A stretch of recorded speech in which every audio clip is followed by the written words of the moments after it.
Domino's ஆப்பில் ஸ்க்ரீனில் தெரிகிற இந்த ப்ரோமோ கோட் யூஸ் பண்ணிங்கன்னா உங்களுக்கு செம்ம ஆஃபர் கிடைக்கும். ஸோ மறக்காமல் செக் பண்ணி பாருங்கள்.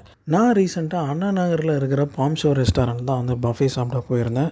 அங்கே வந்து பார்த்தீங்கன்னா 3 ஃப்ளோர் இருக்குது. 3 ஃப்ளோருமே அன்றைக்கி வந்து கூட்டம். நீங்கள் ஆல்ரெடி ரிசர்வேஷன் பண்ணியிருக்கீங்களான்னு கேட்டாங்க. நான் வந்து பண்ணலை, நான் வந்து சும்மா ஸ்விக்கியில் தான் புக் பண்ணேன் அப்படின்னு சொன்னேன். இல்லைங்க, நீங்கள் ஃபோன் பண்ணி நீங்கள் ரிசர்வ் பண்ணியிருக்கீங்களா அப்படின்னு கேட்டாங்க. அப்போ இல்லைனா நீங்கள் வந்து ஒரு 1.5 ஹவர்ஸ் வெயிட் பண்ண முடியுமா அப்படின்னு கேட்டாங்க. நான் வெயிட் பண்ணி தான் அன்றைக்கி நான் வந்து பஃபேவே போனேன். 3 ஃப்ளோர்லேயும் பஃபே அண்ட் 3 ஃப்ளோருமே வந்து கூட்டமாக இருந்தது. என்னை வந்து 3வது மாடிக்கு அனுப்பிச்சாங்க. அந்த 3வது மாடி பார்த்திங்கன்னா ஆக்சுவலி அது வந்து ஒரு ஹால், ஒரு ப்ரைவேட் ஹால், அந்த ஈவெண்ட்ஸ்லாம் நடத்துறதுக்காக ஹால். அந்த பஃபே வச்சு அங்கே வந்து நான் வந்து டைன் பண்ணேன். பஃபேயில் ஏகப்பட்ட நான்வெஜிடேரியன் ஐட்டம்ஸ் வச்சுருந்தாங்க. பொதுவாக ஒரு பஃபேயில் வெஜ் அண்ட் நான்வெஜ் ஐட்டம்ஸ் மோரார்லெஸ் ஈக்குவலாக இருக்கும். பட் இங்கே வந்து பார்த்திங்கன்னா ஃபுல் அண்ட் ஃபுல் நான்வெஜிடேரியனுக்கு ப்ரையாரிட்டி கொடுத்த மாதிரி இருந்துச்சு. சிக்கன்லேயே பார்த்திங்கன்னா ஒரு 4-5 வெரைட்டி இருந்தது. பார்பிக்யூ சிக்கன், அல்ஃபஹம் சிக்கன், அதுக்கப்புறம் கொஞ்சம் அந்த சைனீஸ் ஸ்டைலில் மஞ்சூரியன் ஸ்டைலில் இருந்தது. அண்ட் டெசர்ட்ஸ்லாம் வந்து பார்த்திங்கன்னா ரொம்ப கேரளா ஸ்டைல் அண்ட் அரபிக் ஸ்டைலில் இருந்துச்சு. ஐஸ்கிரீமில் 2 வெரைட்டி வச்சுருந்தாங்க. ஒன்று strawberry flavour and mango flavour. ரெண்டுமே ரொம்பவே சூப்பராக இருந்துச்சு. இந்த பஃபேயோட காஸ்ட் வந்து பார்த்திங்கன்னா 850 ருபீஸ் ப்ளஸ் டேக்ஸ்னு சொல்லியிருந்தாங்க. அந்த காஸ்ட்டுக்கு வந்து பார்த்திங்கன்னா செம்ம ஒரு வர்த்தான ஒரு பஃபே நான் சொல்லுவேன். அதிலும் குறிப்பாக சொல்லணுன்னா ஃபிஷ் ஃப்ரை, கிறிஸ்பி ஃபிஷ் ஃப்ரைன்னு சொல்லிட்டு ஒரு செம்ம டெலிஷியஸான ஒரு டிஷ். அது வந்து பார்த்திங்கன்னா ஃபிஷ்ஷு வந்து அன்லிமிட்டடாக அந்த மைனஸோடு தொட்டு சாப்பிட்லாம். அதுக்கே வந்து தாராளமாக இந்த பஃபே காஸ்ட்டு வருதுன்னு சொல்லலாம். பொதுவாக நிறையா பஃபே ரெஸ்டாரண்ட்ஸில் வந்து பார்த்திங்கன்னா மட்டன் டிஷ்ஷு இருக்காது. பட் இங்கே வந்து மட்டன் கிரேவி இருந்துச்சு. அதை நானோடு தொட்டு சாப்பிட்றதுக்கு ரொம்பவே சூப்பராக இருந்தது.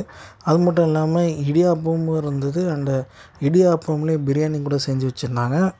அதுக்கப்புறம் சூப்பு மாதிரி ஒரு டிஷ் வச்சுருந்தாங்க. அது வந்து பார்த்திங்கன்னா ரைஸ் அண்டு சிக்கன் பீசஸ்லாம் போட்டு ஒரு ஸ்மாஷ் பண்ணி ஒரு ட்ரிங்க், நோம்பு கஞ்சின்ற பேரில் சொல்லியிருந்தாங்க. நான் இதுக்கு முன்னாடி நோம்பு கஞ்சி சாப்பிட்டதில்ல. இங்கே தான் நான் ஃபஸ்ட் டைம் ட்ரை பண்ணேன். ரொம்பவே சூப்பராக இருந்துச்சு. அதாவது ஒரு என்ன சொல்கிறது, ஒரு ஹெல்த்தியான ஒரு ஃபுட்டு சாப்பிட்ட மாதிரி தான் ஃபீல் ஆயிடுச்சு. ஏன்னா இது வந்து பார்த்திங்கன்னா முழுக்க முழுக்க அந்த சிக்கன் பீசஸ்லாம் போட்டு ஒரு சிக்கன் கிரேவியில் ரைஸை நல்லா ஸ்மாஷ் பண்ணி கொடுத்தா எப்படி இருக்குமோ அது மாதிரி இருந்துச்சு. இந்த ஹலி மாதிரி கொஞ்சம் ஆயிலியாலாம் இல்லை. அதேமாதிரி டெசர்ட்ஸ்லாம் வந்து பார்த்திங்கன்னா இங்கே வந்து ரொம்பவே வித்தியாசமாக இருந்தது. அது லைக் அரபிக் டிஷ்ஷஸ் தான் நிறையா இருந்தது. அண்ட் டேஸ்ட்டுமே வந்து ரொம்ப வித்தியாசமாக இருந்தது. மற்ற பஃபே ரெஸ்டாரண்ட்ஸில் இருக்கிற டெசர்ட்ஸ் மாதிரி இங்கே இல்லை. இந்த பஃபேக்கு 850 ருபீஸ் ப்ளஸ் டாக்ஸஸ்லாம் போட்டு கிட்டத்தட்ட ஒரு 900 ருபீஸ் வந்துச்சு. 900 ருபீஸ்க்கு கண்டிப்பாக ஒரு வர்த்தான ஒரு பஃபே தான் அது. பஃபே ஸ்டார்டிங்கில் வந்து பார்த்திங்கன்னா கேரளா ஸ்டைலில் சில ஸ்நாக்ஸ்லாம் வந்து வச்சுருந்தாங்க. அதெல்லாம் சாப்பிட்டா உடனே ஃபுல் ஆகிடும். ஸோ அதெல்லாம் வந்து அப்புறமா பார்த்திங்களான்னு சொல்லிட்டு நாங்கள் லேட்டாக தான் சாப்பிட்டோம். இந்த பஃபே வந்து பார்த்திங்கன்னா முழுக்க முழுக்க ரம்ஜான் மந்த்துக்காக போட்டது. அதாவது அந்த இஃப்தார் நோன்புக்காக அந்த மந்த்துக்காக போட்டாங்க. ஸோ ஈவினிங் வந்து ஒரு 5 o'clock போல் ஸ்டார்ட் ஆகி ஒரு 8 o'clock 9 வரையும் போகுது. உள்ளே இருக்கிற அந்த ஆம்பியன்ஸு, சீட்டிங், அதுக்கப்புறம் அதை ஆர்கனைஸ் பண்ண விதமே சரி ரொம்ப ரொம்ப ப்ரொஃபஷ்னலாக இருந்தது.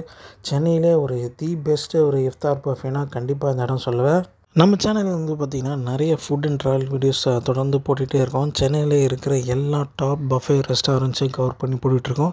சென்னையில் கிட்டத்தட்ட பார்த்திங்கன்னா 40 ரெஸ்டாரண்ட்டுக்கும் மேலே நம்ம கவர் பண்ணி போட்டிருக்கோம். ஸோ அதெல்லாமும் வந்து மறக்காமல் செக் பண்ணி பாருங்கள். இந்த ரெஸ்டாரண்ட்டில் பஃபே மட்டும் இல்லாமல் நார்மல் டைமில் வந்து அலக்காட்டைலாம் இருக்குது. அலக்காட்டையில் எல்லா டிஷ்ஷஸுமே வந்து நல்லாயிருக்கும்.